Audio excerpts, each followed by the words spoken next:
Quand vous avez une entreprise qui se trouve être la plus grosse du pays, la marque la plus importante, le plus grand exportateur, le drapeau en somme de la Nouvelle-Zélande, et que le commerce dépend dans son intégralité de la sécurité et de la qualité alimentaire, vous pensez qu'ils vont prendre toutes les précautions sur ce genre de choses. On ne peut donc pas les discréditer comme ça, à moins d'en avoir le cœur net. We deeply apologize to the people who have been affected by the issue.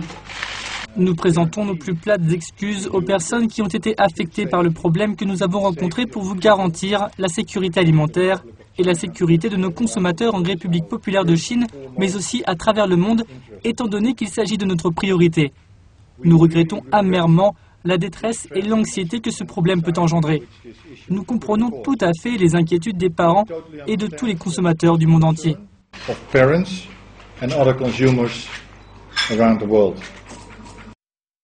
Fonterra, le géant néo-zélandais, a fait une annonce le 2 août pour déclarer que les tests de certains ingrédients utilisés dans les formules à destination des enfants et des sportifs contenaient un type de bactérie susceptible de causer le botulisme, une maladie rare mais fatalement paralytique. Les produits ont été vendus à 7 pays dont la plupart sont en Asie. Les représentants officiels australiens ont affirmé qu'ils avaient placé certaines des formules infantiles en quarantaine, mais qu'ils ne savaient pas si certaines avaient été vendues. Pendant le week-end, les autorités des entreprises et de la santé de Chine, de Nouvelle-Zélande et de Malaisie ont annoncé le rabais des produits concernés. Ce problème d'ordre sanitaire a provoqué une baisse du dollar néo-zélandais de 2 cents par rapport au dollar américain, passant de 79,3 cents vendredi à 77,2 cents lundi matin.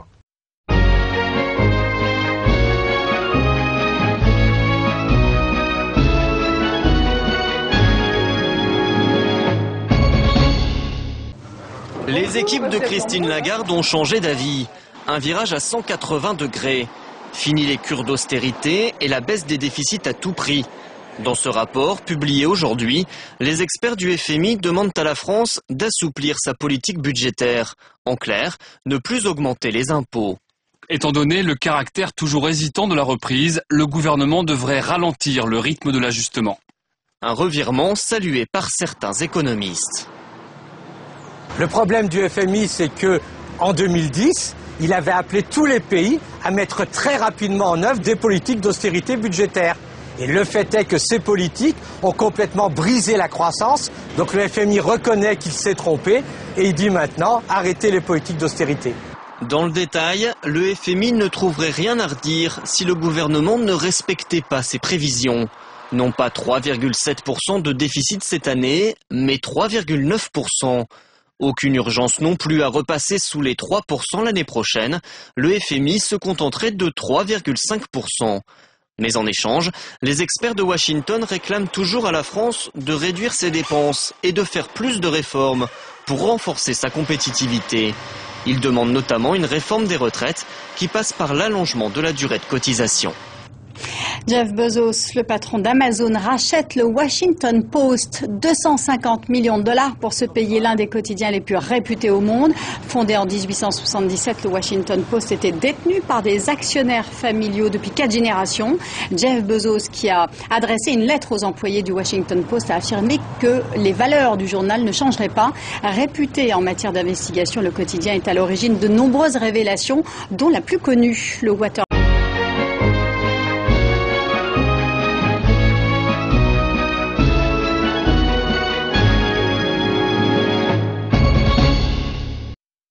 Pas de terrain, pas de bureau, aucune commande et pas d'équipement.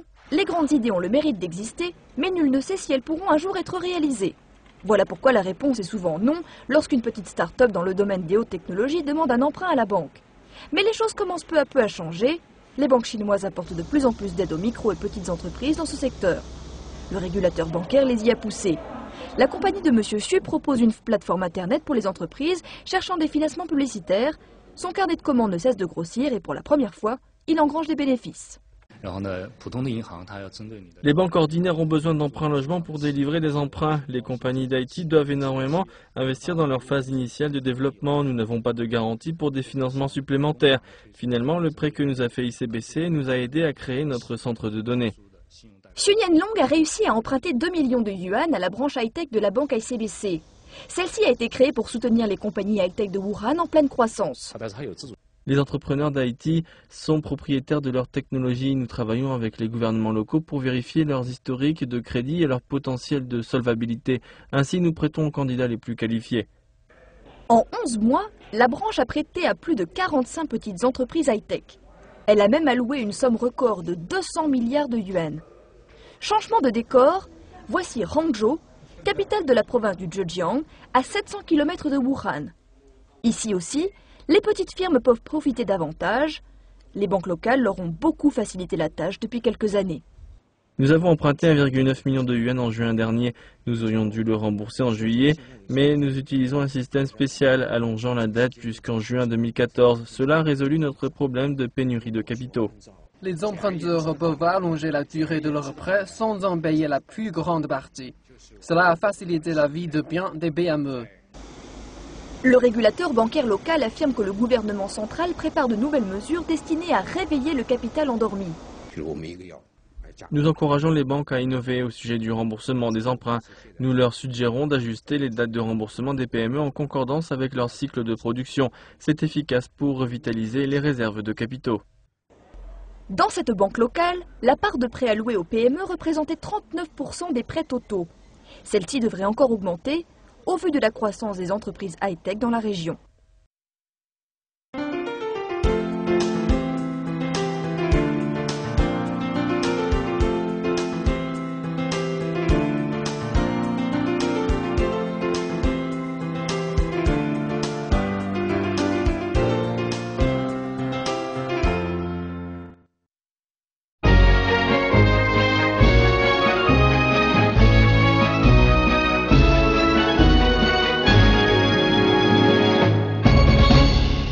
Tous les jours, Loïc patrouille sur cette partie du lac interdite à la baignade. Et tous les jours, c'est le même type d'intervention. Bonjour messieurs, dames, je vais demander de sortir de l'eau, la baignade est interdite ici.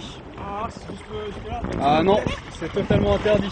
La semaine dernière, vous avez dit pas jusque-là. Une centaine d'hectares non surveillés qui attirent beaucoup certains vacanciers. Il y a plus d'une centaine de panneaux tout autour des étangs qui informent le public effectivement que la baignade est dangereuse et interdite, bien sûr. Hein. Mais malgré tout, avec la chaleur, les gens parfois ont la tentation de se rafraîchir et de se baigner dans des zones qui sont interdites. Mousse, tu fais attention, tu as un baigneur habillé là-bas, devant toi. Merci. Pourtant, il y a bien un plan d'eau autorisé pour la baignade et 6 secouristes pour le surveiller. Chaque jour, jusqu'à 5000 personnes se baignent ici. Une vigilance de tous les instants qui rassure des parents souvent bien informés des règles élémentaires de sécurité. Toujours m'avoir dans le regard et que moi je les ai dans le regard. On s'est fait des signes très régulièrement. Là où ils vont, ils me préviennent d'abord. Ils reviennent me dire s'ils doivent changer d'endroit. C'est d'abord nous les parents. C'est à nous de surveiller nos enfants et après eux, ils sont là pour, je ne sais pas moi, s'il y a un noyade ou quelque chose comme ça, ils sont là pour nous aider. Des règles de sécurité indispensables au cœur de l'été, car en France, 1 personne sur 5 ne sait pas nager.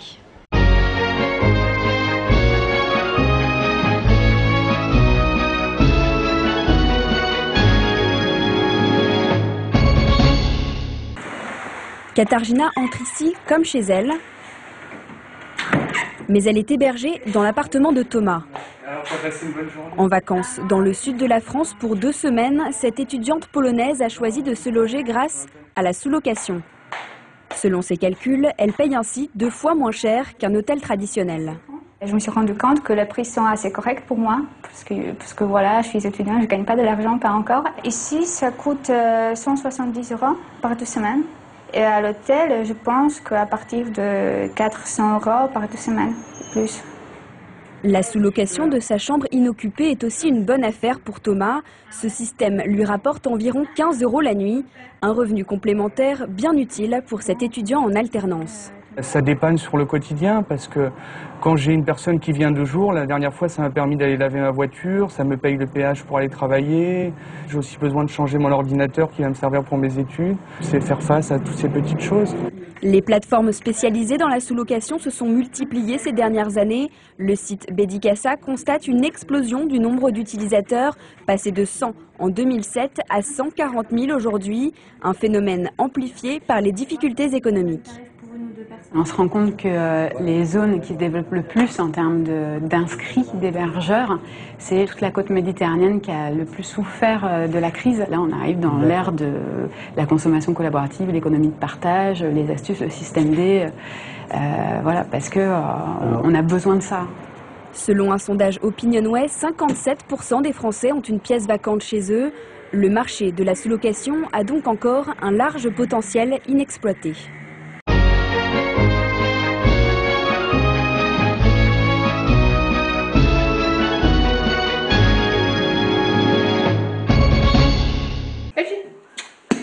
Elfie aussi a droit à ses vacances. Le chien a beau être le meilleur ami de l'homme, il n'est pas toujours accepté dans les hôtels. Alors pendant les vacances estivales, il faut trouver une solution de garde, comme les pensions, adaptées aux animaux les plus gros. J'ai un chien qui pèse maintenant 56 kilos, donc on ne peut pas demander à des amis « Pouvez-vous tenir mon petit chien ?» C'est pas un chat.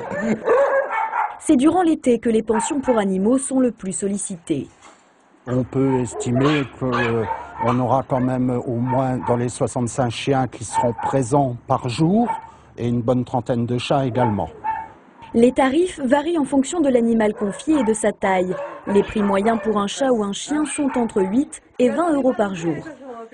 On préfère faire ce sacrifice plutôt que de gâcher nos vacances et puis ne pas être tranquille et se dire que notre chien est peut-être en mauvaise compagnie ou enfermé ou s'il souffre. Donc voilà, ça n'a pas de prix, c'est comme un enfant, il fait partie de la famille. Avant de partir en Égypte, cette famille a choisi le gardiennage à domicile pour que son labrador soit chouchouté et en liberté. Car chez Laura, le chien est comme chez lui, avec ses jouets et ses croquettes. Vraiment, le concept, c'est on s'habitue, nous, au chien, par l'inverse. S'il a l'habitude de dormir dans le panier, dans la chambre, il vient dans la chambre. Donc c'est des petites choses en plus qui permettent au chien d'être bien et d'être moins stressé, de faire les vacances tranquillement. Les réservations se font quelquefois 1 an à l'avance, alors mieux vaut être prévoyant pour offrir de belles vacances à nos 63 millions d'amis.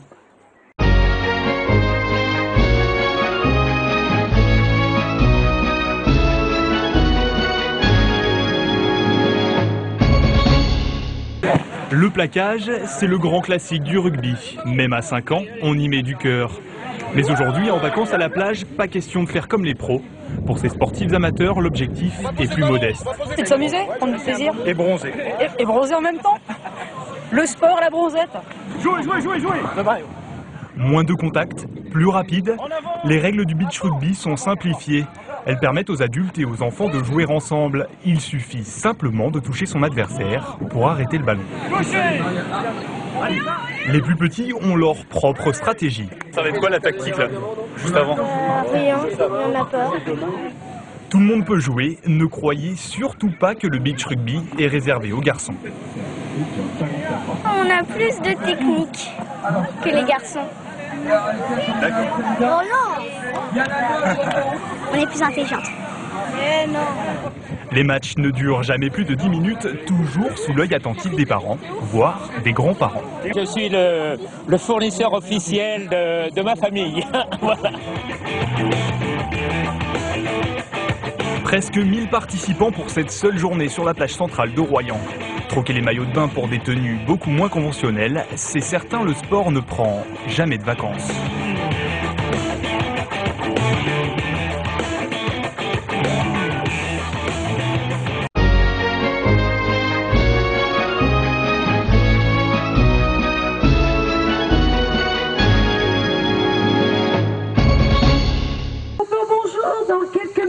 Nous démarrons le cours. Retour avec Patricia. À vous rapprocher dans le grand bassin.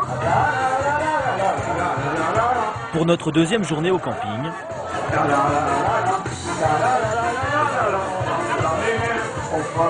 Matinée immergée. Pour réveiller l'organisme, l'aquagym n'a pas son pareil. ça fait du bien à tout le corps et je vais perdre mon ventre. Gageons que samedi soir, la prestation sera de haut niveau. Quand je dis de haut niveau, c'est digne d'un championnat du monde. Championne de la popularité, Pierrette, notre star du camping, en est aussi l'une des doyennes. Je retrouve tout le monde. Je suis arrivée plus en retard. Tout le monde me dit mais qu'est-ce que tu es devenue? C'est formidable d'être attendue, d'être là. Je trouve ça super. Sortie de l'eau, nous retrouvons Brigitte, arrivée hier. Après une bonne séance, elle planifie le séjour. On était là pour se relaxer en début de semaine. Après, on va sûrement bouger. On va pas faire que du camping et que des activités du camping pendant les vacances. Car les activités se font aussi hors du camping. Voilà, on sort du camping, on va faire un petit plouf. On va dire une bonne heure de baignade. Après un petit casse-croûte, puis retour dans l'eau. La famille Pasquier, les Bretons, ont choisi la plage aujourd'hui. Au programme, plongée pour tout le monde, sauf pour Isabelle. Je pense qu'ils vont sûrement ramener quelque chose, ça c'est sûr. Une dorade ou un poulpe. Oh, c'est là qu'on passe la partie se gagne ou se perd. Il faut pas déconner, hein. Il est nul. Retour au camping, sur la place centrale, Fabrice et ses deux fils Nathan et Quentin ont préféré la pétanque à l'aquagym. Ça y est, deuxième jour, on commence à s'approprier le terrain de pétanque. Mais bon, il y a plus fort que nous. Comme Dédé, qui ne plaisante pas à ce jeu-là. Vous savez, c'est une question d'honneur. Hein? Après, ça n'empêche pas qu'on va le coin ensemble. Hein? Mais enfin, sur le coup, là, c'est une question d'honneur. Et après, ben, c'est comme au rugby. On se défile pendant la partie, puis après, on fait la troisième mi-temps ensemble. Rendez-vous est pris demain, troisième mi-temps chez Dédé, pour déjeuner. En attendant, Fabrice et sa petite famille font la leur.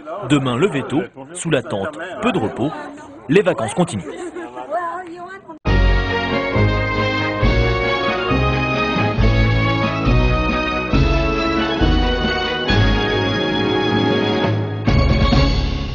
Perché sur les collines, le village de Mougins comme un îlot de tranquillité à quelques kilomètres de Cannes.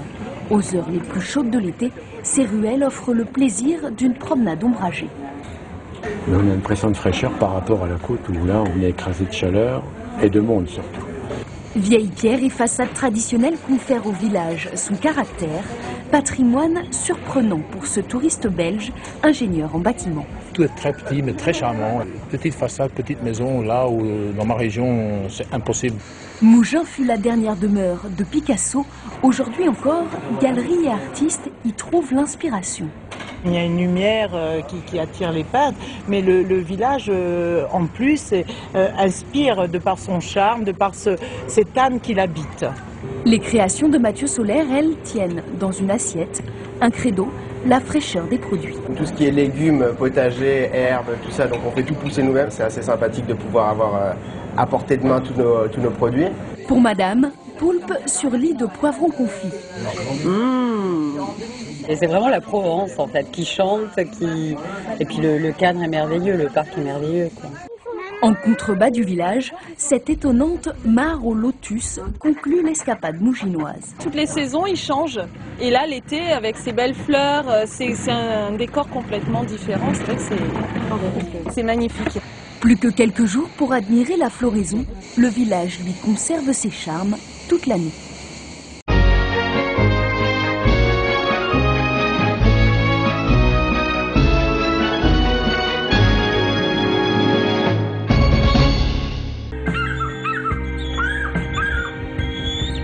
Le vol des rapaces dans une nature sauvage, l'homme de tout temps a été fasciné. Passionné, Jacques-Olivier Travers en a même fait son métier.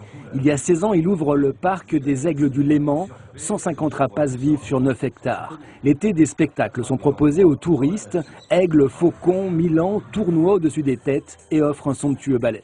On sait que c'est des carnivores, que c'est des prédateurs, mais de les voir de près comme ça, c'est vraiment impressionnant. On se rend vraiment compte, on voit la taille du bec, la taille des griffes et tout, enfin voilà, on va pas s'amuser à les taquiner, quoi.